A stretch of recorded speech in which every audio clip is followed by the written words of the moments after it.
Welcome to Aarti classes. This is going to be part 3 of Death of a Partner chapter और आज मैं start करने वाली हूँ एक नया टॉपिक जो कि बहुत ही इम्पोर्टेंट होने वाला है। मैंने प्रीवियस वीडियो में बताया था कि डिसीज पार्टनर का हमें प्रॉफिट या लॉस जो होता है जो करंट ईयर का होता है वो निकालना पड़ता है जिस ईयर में वो पार्टनर डेथ किया रहता है। जैसे कि एक पर्टिकुलर ईयर है, ठीक, एक प्रीवियस ईयर होता है जो कि इसके बाद का है, पर एक जो अभी करंट ईयर है जिस ईयर में जो पार्टनर है डेथ किया है। ओके, अब हम मान सकते हैं कि एजम्पशन ले सकते हैं कि हम लोग ये पर्टिकुलर प्लेस पे पार्टनर का जो है डेथ हुआ था, ठीक। अब इतना से इतना दूर तक के जो मंथ है, ठीक, इस मंथ के बीच में जो पार्टनर काम किया है उसका कितना प्रॉफिट है उसके शेयर का, जैसे जो भी है 2 महीना 3 महीना 4 महीना 5 महीना जो कुछ भी उसने काम किया है, अगर कोई प्रॉफिट हो रखेगा तो उसे मिलेगा, अगर कोई लॉस हो रखेगा तो उसे पे करना पड़ेगा, ठीक। तो अभी हम लोग देख लेते हैं कि किस तरीके से जो डिजीज पार्टनर का प्रॉफिट या लॉस होगा वो चीज़ को हम लोग कैलकुलेट कैसे करेंगे, हमें पता कैसे चलेगा कि वो कितना पर्टिकुलर अमाउंट जो है लॉस हो रखा है, कितना पर्टिकुलर अमाउंट का प्रॉफिट हो रखा है। ओके, डिजीज पार्टनर का प्रॉफिट या लॉस पता करने के लिए हमारे पास दो मेथड है, ठीक। पहला मेथड होता है bye preparing final account. Okay, जब हम लोग फाइनल अकाउंट प्रिपेयर करते हैं, फाइनल अकाउंट में हमारे पास क्या आता है, profit and loss account, profit and loss appropriation account, उसके बाद लास्ट में बैलेंस शीट। ओके, जब ये वाला हम लोग प्रिपेयर करते हैं उसके बाद हम लोग को प्रॉफिट पता चलता है, ठीक। हम लोग क्या करते हैं, ईयर के बीच में ही हम लोग फाइनल अकाउंट प्रिपेयर कर लेते हैं, ठीक, इस बेसिस के अनुसार, ठीक। और हमारा दूसरा बेसिस है कि टाइम और टर्नओवर बेसिस, ठीक। टाइम और टर्नओवर बेसिस पे मतलब दो तरीके से आता है, एक हम लोग टाइम बेसिस पे निकालते हैं, एक टर्नओवर, मतलब टर्नओवर का मतलब हो रहा है सेल्स के बेसिस पे, ठीक। अभी मैं बताऊंगी किस तरीके से हम लोग सेल्स के बेसिस पे निकालते हैं और टाइम के बेसिस पे, ठीक। अब हम लोग आगे बढ़ते हैं, ठीक। तो पहले अब हम लोग एक क्वेश्चंस और इसका जो एंट्री होगा वो समझते हैं कि हम लोग कैसे हम लोग फाइनल अकाउंट प्रिपेयर करते हैं, उसके अकॉर्डिंग जो होता है हमारी एंट्रीज जो कैसे पास होते हैं और कैसे क्वेश्चंस हम लोग प्रिपेयर करते हैं वो चीज़ देख लेते हैं, ठीक। तो हम लोग थ्योरी पहले पढ़ते हैं, उसके बाद फिर हम लोग प्रैक्टिकल के साइड जाते हैं, ठीक। तो थ्योरी में क्या बोल रहा है, firm prepares the final account in the same manner as the account are prepared at the year end। Okay, यहाँ पे क्या बोल रहा है कि हम लोग सेम मैनर में अकाउंट को प्रिपेयर करते हैं जैसे कि हम लोग ईयर के एंड में प्रिपेयर करते हैं हर साल। ओके, उसी तरीके से हम लोग पीएनएल बनाएंगे, पीएनएल अप्रोप्रिएशन बनाएंगे और बैलेंस शीट बनाएंगे, ठीक। फिर आगे क्या बोल रहा है, as a result, profit of the firm and the profit share of the deceased partner for the period are determined. Net profit as per the profit and loss is transferred to profit and loss appropriation account. Profit so determined is appropriated to partner is appropriated to partners as per the partnership deed. Journal entry for the appropriation of profit is profit and loss appropriation account debit to partners capital accounts। Okay, यहाँ पे क्या बोल रहा है कि जो net profit कहाँ से आता है, पीएनएल से, ठीक। जो पीएनएल में नेट प्रॉफिट आएगा उसे हम लोग ट्रांसफर करते हैं कहाँ पे, पीएनएल एप्रोप्रिएशन अकाउंट में। फिर हमें वहां से पता चलता है कि जो पार्टनर है उसका कितना प्रॉफिट हो रहा है, ठीक। इस तरीके से हम लोग प्रिपेयर करते हुए बनाते हैं। फिर उसके बाद हमारी ये जो जर्नल एंट्री होती है वो किस तरीके से पास होती है, जैसे कि हम लोग पहले भी पास करते हुए आए हैं कि हम लोग पीएनएल से पार्टनर्स के कैपिटल अकाउंट, पीएनएल अप्रोप्रिएशन से पार्टनर्स के कैपिटल अकाउंट में ट्रांसफर करते हैं, ठीक। तो हम लोग की अगर प्रॉफिट होता है तो उस टाइम पे हमारी एंट्री क्या होगी, profit and loss appropriation account debit to partners capital account. Okay, ये एंट्री हमारी पास होने वाली है। अगर लॉस होता है उसी जगह पे तो इसके अपोजिट हम लोग कर सकते हैं, ठीक। Partners capital account debit to profit and loss appropriation account. Okay, अब हम लोग एक एग्जांपल देखते हैं फिर उसको मैं एक्सप्लेन करती हूँ, ठीक, अच्छे से, ताकि आप लोग को समझ में आ जाए कि किस तरीके से क्वेश्चंस को डील करते हैं इस टाइप के। ठीक, तो क्वेश्चन में क्या बोल रहा है, A B and C were partners sharing profit in the ratio of 5:3:2। ठीक, ए बी सी पार्टनर्स हैं और उनका प्रॉफिट शेयरिंग रेशियो गिवन है। यहाँ पे क्या हो रहा है, B died on 30th September 2023 and A and C decided to continue business sharing profit equally। Okay, यहाँ पे क्या हो रहा है कि जो पार्टनर A है और C है, ठीक, B क्या हो रहा है 30 सितंबर को डाई कर रहा है, और जो पार्टनर A और C हैं, जो कंटिन्यूइंग पार्टनर है, वो बिजनेस को शेयर करेंगे कैसे, इक्वली। ओके, इसका मतलब इनका प्रॉफिट शेयरिंग रेशियो चेंज हो रहा है। तो हमें यहाँ पे बिल्कुल भी मतलब नहीं है कि प्रॉफिट शेयरिंग रेशियो चेंज हो रहा है कि नहीं हो रहा है, यहाँ पे हम लोग ध्यान नहीं देंगे। ठीक, अब हम लोग आगे चलते हैं। ठीक, फिर आगे क्या बोल रहा है, in terms of partnership deed account were prepared as on 30 September 2023, profit for the period up to 30th September 2023 was determined at ₹9 lakh। Okay, यहाँ पे क्या बोल रहा है कि जो पार्टनरशिप डीड के अकॉर्डिंग, ओके, जो 30 सितंबर तक का जो प्रॉफिट है वो डिटरमाइन किया गया है, कितना होगा, 9 लाख रुपीस होगा। ये 9 लाख रुपीस हमें कैसे पता चला है, जब हम लोगों ने फाइनल अकाउंट प्रिपेयर किया है। फाइनल अकाउंट का क्या मतलब हुआ, पीएनएल अकाउंट, और उसके बाद पीएनएल अप्रोप्रिएशन अकाउंट बनाया है, उसके बाद हमारा ये प्रॉफिट निकल के आया है। ठीक, अब हमें क्या करना है, pass the journal entry distributing the profit for the period of 6 month ended 30 September 2023। अब हमें क्या करना है, ये जो 9 लाख रुपीस है, इसके लिए हमें जर्नल एंट्री पास करनी है। जो ये प्रॉफिट है, इसे हम लोग कैसे पार्टनर्स में ट्रांसफर करके देंगे। ओके, इसके लिए सिंपली बस एक सिंगल एंट्री पास होने वाली है, वो क्या होगी, profit and loss appropriation account debit to partners capital account. Okay, और इनके किस रेशियो में हम लोग ट्रांसफर करेंगे, ओल्ड पीएसआर में। याद रखना है कौन से रेशियो में, ओल्ड पीएसआर में हम लोग करेंगे। ओके, तो अब हम लोग इसका सॉल्यूशन देख लेते हैं। ठीक, सॉल्यूशन किस तरीके से होगा, जैसे मैंने बताया कि एक चीज और, यहाँ पे डेट बिल्कुल याद रखना है कि कितना जो डेट होने वाला है, क्योंकि जब जर्नल एंट्री हम लोग पास करेंगे तो यहाँ पे हमें डेट लिखना पड़ेगा, किस तारीख को वो जर्नल एंट्री पास हुई है। अगर ऐसा नहीं करते हैं तो हमारा नंबर कटने के चांसेस बढ़ जाते हैं। ठीक, क्योंकि डेट लिखने से जो होता है कि एग्जामिनर को नंबर काटने का कोई मौका नहीं मिलता है। ठीक, और जनरली ऐसे क्वेश्चंस 2 नंबर 3 नंबर में आते हैं, तो उतना ज़्यादा टेंशन नहीं लेना है। बहुत छोटे छोटे क्वेश्चंस होते हैं, उतना भी ज़्यादा कॉम्प्लिकेटेड नहीं होता है। ओके, तो इसमें जर्नल एंट्री किस तरीके से होगी, profit and loss appropriation account debit to all partners capital account. Okay, जो डिसीज पार्टनर है उसका भी कैपिटल अकाउंट, और जो कंटिन्यूइंग पार्टनर है उसका, क्योंकि हम लोग क्या करें, अकाउंट को क्लोज करें। अकाउंट क्लोज हो रहा है तो उसके चक्कर में क्या हो रहा है, हमें जितना भी प्रॉफिट है उस ईयर तक का, मतलब उस ईयर तक का नहीं, मतलब उस पीरियड तक का, वो हमें क्या करना है, पार्टनर्स में डिस्ट्रीब्यूट कर देना। उसके बाद एक नया जो अकाउंटिंग ईयर है वो फिर से स्टार्ट होगा, उस समय हम लोग दूसरा हमारा जो मेथड है वो शुरू हो जाएगा। ठीक, वो हमारा दूसरा ईयर शुरू हो जाएगा, फिर उसमें हमें नहीं देखना है। ठीक, हम लोग क्या कर रहे हैं, एक नए सिरे से समझ सकते हैं कि इसमें स्टार्ट कर दे रहे हैं। अभी जैसे कि ये एक पूरा ईयर है, ठीक, यहाँ से यहाँ तक का, इस बीच में यहाँ पे पार्टनर डाई करके हम लोग क्या समझ ले रहे हैं कि ये पूरा अकाउंटिंग ईयर है, यहाँ पे इसका जितना भी कुछ है पूरा काम खत्म कर देंगे, मतलब पूरा अकाउंट को क्लोज कर देंगे। फिर यहाँ ये जो पीरियड होगा, इस बीच में हम लोग एक नया पीरियड शुरू करेंगे। ओके, इस तरीके से बनेगा।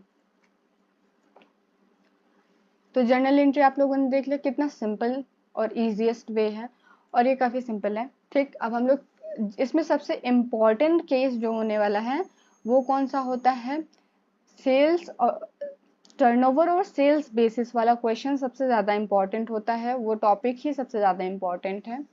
ठीक, वो थोड़ा डिफिकल्ट भी होता है और वो एग्जाम्स में आता भी है। ठीक, उस टाइप का। तो अब हम लोग देख लेते हैं सेकंड केस, जिसमें हमारा कौन सा टाइम और टर्नओवर बेसिस वाला आने वाला है। ठीक, तो हम लोग पहले टाइम वाला बेसिस देखेंगे, उसके बाद टर्नओवर बेसिस देखेंगे। ओके, तो पहले टाइम बेसिस देखते हैं कि किस तरीके से करते हैं। ठीक, तो हम लोग थ्योरी पढ़ते हैं ताकि थ्योरी से हम लोग की थोड़ी अंडरस्टैंडिंग बढ़ जाए, उसके बाद हम लोग प्रैक्टिकल के साइड जाते हैं। ओके, तो थ्योरी में क्या बोल रहा है, if the time basis is used, profit is assumed to has arisen uniformly over the year. Okay, यहाँ पे क्या बोल रहा है कि जो टाइम बेसिस होता है वो किस तरीके से होता है, यूनिफॉर्मली उसे, मतलब अभी मैं समझाती हूँ, थोड़ा आगे और पढ़ती हूँ, उसके बाद आपको वहां से ज़्यादा अच्छा समझ में आएगा। ठीक, ये एक लाइन तो आप लोग इसे छोड़ दो। ओके, अभी इसके बाद वाली जो लाइन होगी वहां से आपको ज़्यादा अच्छा समझ में आएगा। ठीक, तो आगे क्या बोल रहा है, सपोज, ठीक है, हम लोग एक एग्जाम्पल के बेसिस पे समझ रहे हैं। यहाँ पे profit for the previous year is ₹24,000। Okay, previous year की प्रॉफिट कितनी है, 24,000, and a partner died after 2 months of the close of previous years. ठीक, यहाँ पे क्या हो रहा है कि 2 महीने बाद क्या हो रहा है, एक पार्टनर डाई कर रहा है।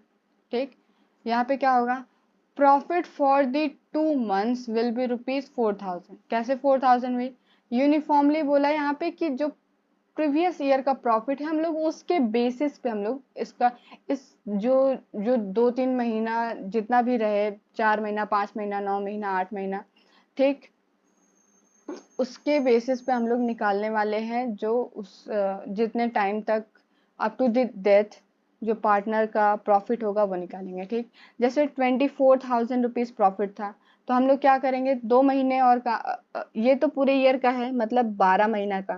ठीक, ₹24,000। ठीक, अब हमें कितने का चाहिए, सिर्फ 2 महीने का। ठीक, तो इंटू कर देंगे।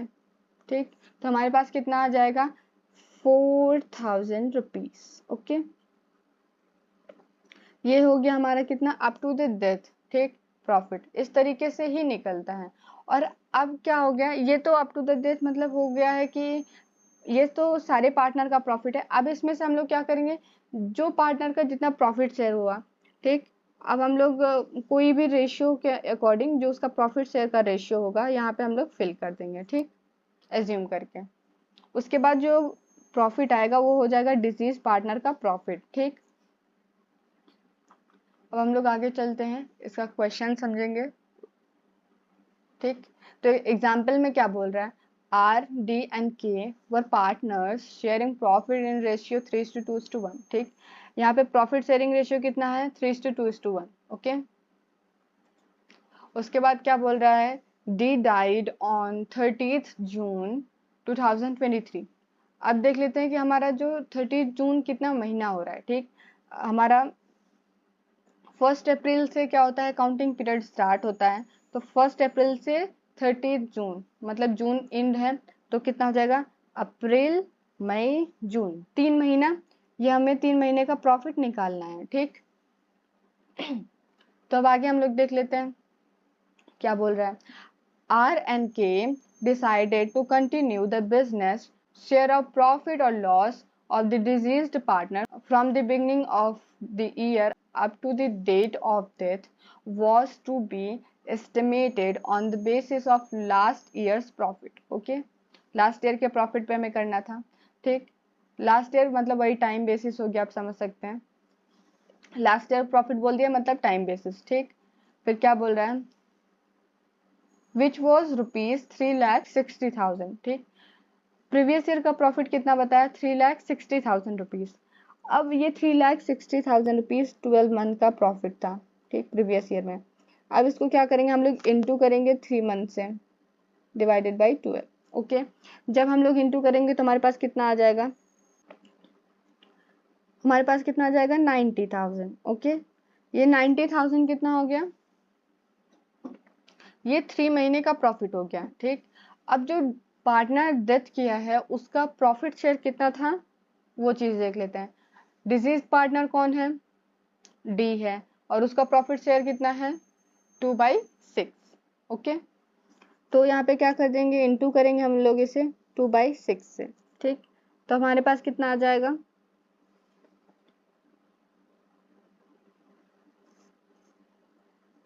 30,000 रुपीज़। ठीक, अब ये 30,000 रुपीज़ क्या हो गया, डिजीज्ड पार्टनर का प्रॉफिट हो गया है। ठीक, तो इसके लिए हम लोग क्या करते हैं, एक चीज़ यहाँ पे याद रखना है कि जब इस टाइप का क्वेश्चन होगा तो हम लोग यहाँ पे कौन सा अकाउंट ओपन करेंगे, profit and loss account, profit and loss appropriation account नहीं यूज़ करेंगे, क्योंकि हम फाइनल अकाउंट प्रिपेयर नहीं कर रहे हैं, इसलिए हम लोग प्रॉफिट एंड लॉस अप्रोप्रिएशन नए अकाउंट यूज़ करेंगे। ठीक, और जब हमें प्रॉफिट ट्रांसफ़र ही करना है तो उसके लिए फिर हम लोग कैसे ट्रांसफ़र करेंगे, तब उसके लिए हम लोग एक नया अकाउंट ओपन करते हैं जिसका नाम होता है profit and loss suspense account. ठीक, इस profit and loss suspense account से हम लोग ट्रांसफ़र करते हैं जो डिजीज पार्टनर का प्रॉफिट होता है। ठीक, तो इसके लिए जर्नल एंट्री क्या होगी, profit and loss suspense account debit to D's capital account. Okay, फिर यहाँ पे 30,000 रुपीज़ जो उसका प्रॉफिट था वो लिख देंगे। ओके, कितना सिंपल था, इसी तरीके से करना है। ओके,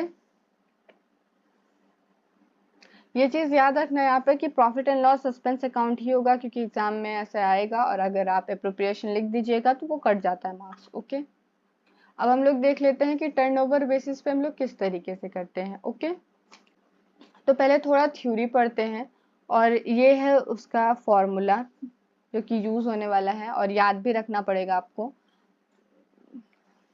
ठीक, तो अभी हम लोग क्या करते हैं, एक एग्जाम्पल भी देखेंगे। अभी हम लोग एग्जाम्पल भी देखेंगे, पहले एक बार थ्योरी पढ़ते हैं, उसके बाद हम लोग एग्जाम्पल की तरफ जाते हैं। ओके, तो थ्योरी में क्या बोल रहा है, share of profit and loss of the deceased partner till the date of his death may be estimated on the basis of sales और turnover। ओके, हम लोग यहाँ पे क्या हो रहा है कि जो डिजीज पार्टनर का प्रॉफिट है उसे हम लोग सेल्स और टर्नओवर के बेसिस पे भी हम लोग कैलकुलेट कर सकते हैं। तो आगे क्या बोल रहा है, the information needed to estimate profit share of deceased partner is number 1 sales for the previous accounting year. ठीक, हमें कौन कौन सी इंफॉर्मेशन की जरूरत पड़ेगी, sales of the previous accounting year, मतलब प्रीवियस ईयर्स की सेल्स हमें चाहिए होगा। फिर एक सेल्स चाहिए होगा कब का, up to the date of deceased partners death. Okay, जो डिजीज पार्टनर की डेथ है वहां तक का सेल्स वो भी चाहिए होगा, और उसके बाद एक और इंफॉर्मेशन चाहिए होगा, वो क्या होगा, profit for the previous year. हमें प्रीवियस ईयर की प्रॉफिट लगेगी, हमें करंट ईयर का सिर्फ क्या लगने वाला है, सेल्स लगने वाला है, और प्रीवियस ईयर का दो चीज लगने वाला है, वो क्या है, एक सेल्स और एक प्रॉफिट। ठीक, याद रखना है इतना, बस यही तीन चीज याद रखना, अपने आप बन जाएगा उसके बाद। ठीक, तो यहाँ पे एक एग्जाम्पल है, उससे हम लोग समझते हैं। ठीक, तो अब हम लोग एग्जाम्पल स्टार्ट करते हैं, देखते हैं एग्जाम्पल में क्या बोल रहा है। ठीक, एग्जाम्पल में बोल रहा है, अ पार्टनर डाइड ऑन 1 जून 2022। ठीक, 1 जून मतलब हो गया है कि 2 महीने का। ठीक, क्योंकि अप्रैल से स्टार्ट होता है, अप्रैल मई जून में तो 1 जून को वो डाई कर गया। ओके, तो दो दो ही महीने का हम लोग को कैलकुलेट करना है। ठीक, ये याद रखना है,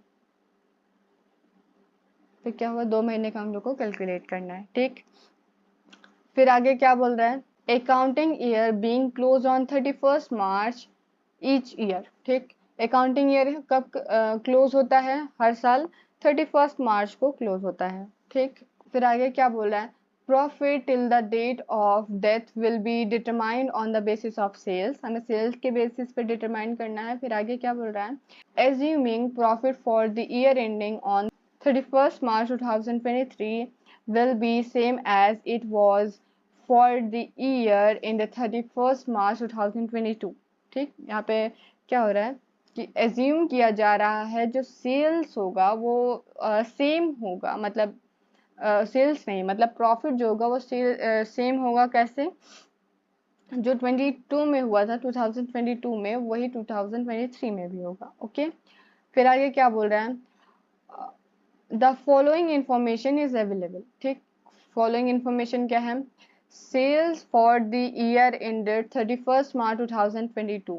ठीक, ये क्या हो गया, 2022 दे दिया है, इसका मतलब समझ जाना है कब का है, 31 मार्च 2022, मतलब है प्रीवियस ईयर्स का सेल्स है। ठीक, ये प्रीवियस ईयर का सेल हो गया और ये प्रीवियस ईयर का प्रॉफिट हो गया है। ठीक, सेल्स ऑफ अप्रैल एंड मई 2022 कितना है, 3 लाख रुपीज। ठीक, सारे इन्फॉर्मेशन यहाँ पे तीनों चीज जो मैंने बोला था, प्रीवियस ईयर का सेल, प्रीवियस ईयर का प्रॉफिट और करेंट ईयर मतलब up to the death of a partner तब तक का सेल्स। ओके, अब हम लोग को क्या करना है, फॉर्मूला पे अप्लाई करना है। फॉर्मूला हमारा क्या है, इस तरीके से अप्लाई करते हैं, लास्ट ईयर का जो प्रॉफिट होगा डिवाइडेड बाय किससे, सेल्स, लास्ट ईयर का सेल्स, फिर इनटू करेंगे sales till the death of a partner.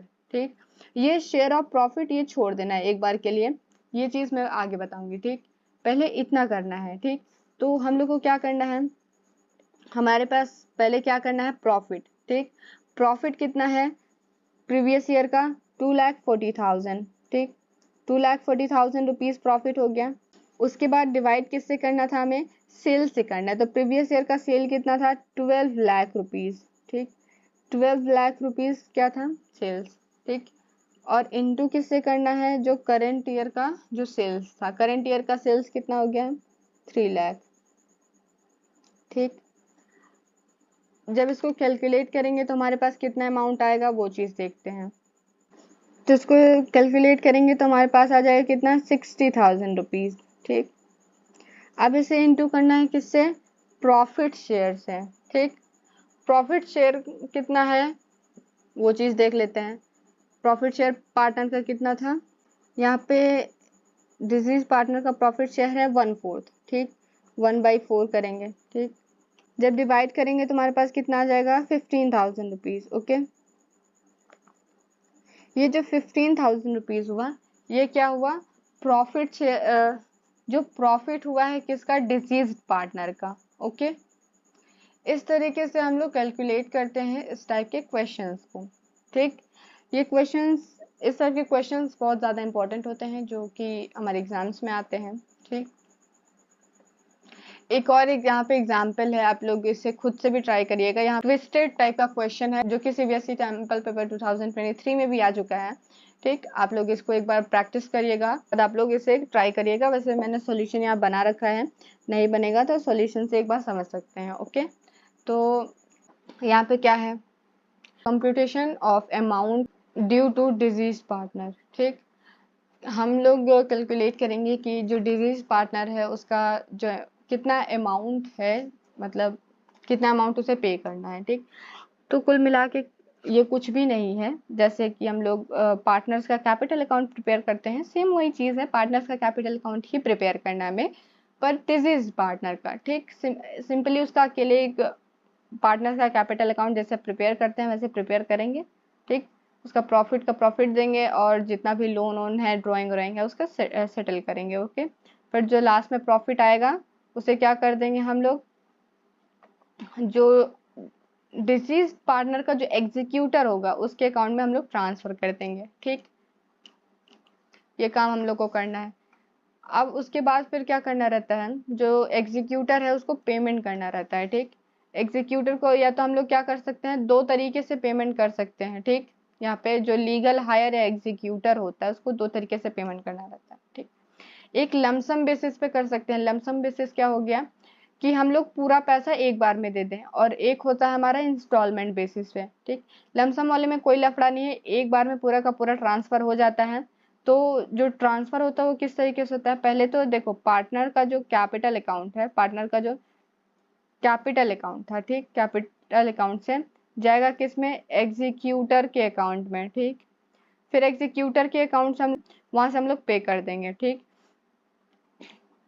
तो पे करने की एंट्री हमारी क्या होगी, deceased partners executor account debit to bank account. Okay, और जब हम लोग इंस्टॉलमेंट बेसिस पे करते हैं तो अगर जैसे पार्टनरशिप डीड में अगर कुछ मेंशन्ड है, अगर नहीं भी मेंशन्ड है, अगर ऐसे क्वेश्चंस में नहीं बता रहा कि कितना परसेंट इंटरेस्ट मिलने वाला है, तो अगर एग्रीड नहीं है तो 6% पर एनम से हम लोग इंटरेस्ट पे करेंगे। ठीक, ये चीज़ याद रखना है। और एग्रीड रहेगा तो एग्रीड रेशियो में करेंगे। ओके, इंटरेस्ट पे करने की एंट्री क्या होगी? Interest account debit to deceased partners executor account. Okay, जैसे कि हम लोग एक चीज़ मैं यहाँ पे दिखा देती हूँ थोड़ा सा, जैसे कि जो एग्जीक्यूटर अकाउंट होता है वो किस तरीके से प्रिपेयर होता है?